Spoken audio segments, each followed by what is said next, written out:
తమ బంగాల్ అస్తిత్వాన్ని కాపాడుకోవడానికి పాకిస్తాన్తో తెగతెంపులు చేసుకున్నారు బంగ్లాదేశీయులు. వారి జాతీయ గీతం అమర్ సోనార్ బంగ్లా కర్త రవీంద్రనాథ్ ఠాగూర్ హసీనాకు వ్యతిరేకంగా చేసిన పోరాటంలో ఆందోళనకారులు ప్రాణ ఉత్సాహం ఇచ్చినది.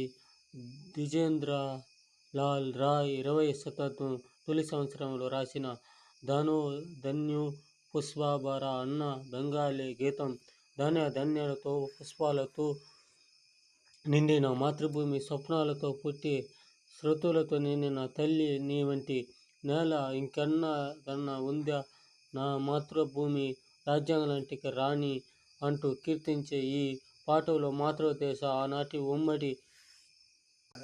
ఈ విధంగానే దేశభక్తి ఉంటే మంచిది జరుగుతుంది. ఈ విధంగానే ఉండాలి అందరూ. అన్ని